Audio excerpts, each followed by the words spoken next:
Hi friends, അപ്പോൾ നമ്മുടെ bike Thrissur എത്തിച്ചു. അങ്ങനെ നമ്മുടെ ഡേ 5 ആണ് സ്റ്റാർട്ട് ചെയ്യണത്. ബൈക്ക് ഇപ്പോൾ ഡെലിവറി എടുക്കാൻ നമ്മുടെ തൃശ്ശൂർ റെയിൽവേ സ്റ്റേഷനിലാണ് നമ്മളിപ്പോൾ ഉള്ളത്. കഴിഞ്ഞ വീഡിയോയിൽ പറഞ്ഞ പോലെ ബാംഗ്ലൂരിൽ നിന്ന് തന്ന സ്ലിപ്പും ആ ടിക്കറ്റും നമ്മൾ ഒരു എക്സ്ട്രാ പ്രൂഫും കൂടി കൊടുക്കണം കൗണ്ടറിൽ. അപ്പോൾ നമ്മുടെ ഫോൺ നമ്പറും സൈനും അവർ വാങ്ങും. ബൈക്ക് റെയിൽവേ സ്റ്റേഷനിലെത്തി ഇവർ നമ്മളെ വിളിച്ചറിയിക്കേണ്ടതെന്ന്, പക്ഷെ ഇവർ വിളിച്ചറിയിച്ചിട്ടൊന്നുമില്ല. നമ്മൾ തന്നെ ബൈക്ക് എത്തിയിട്ടുണ്ടോ നോക്കിയിട്ട് ഡയറക്റ്റ് റെയിൽവേ സ്റ്റേഷനിലേക്ക് ചെല്ലുകയാണ് ചെയ്തത്. ബൈക്ക് റെയിൽവേ സ്റ്റേഷനിൽ എത്തിക്കഴിഞ്ഞാൽ നമ്മൾ എത്രത്തോളം എടുക്കാൻ ലേറ്റ് ആവുന്നു അത്രത്തോളം അതിൻ്റെ പാർക്കിംഗ് റെൻറ്റ് കൊടുക്കണം.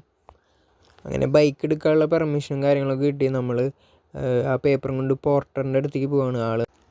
പോർട്ടർ അങ്ങനെ പേപ്പറും കാര്യങ്ങളൊക്കെ ചെക്ക് ചെയ്ത് നമ്മൾ വണ്ടി അങ്ങനെ ഓട്ടോയിലേക്ക് കയറ്റാൻ പോവുകയാണ്. അപ്പോൾ അടുത്ത വീഡിയോസായിട്ട് അടുത്ത പാട്ടിൽ വരാം ഗൈസ്. ബൈ.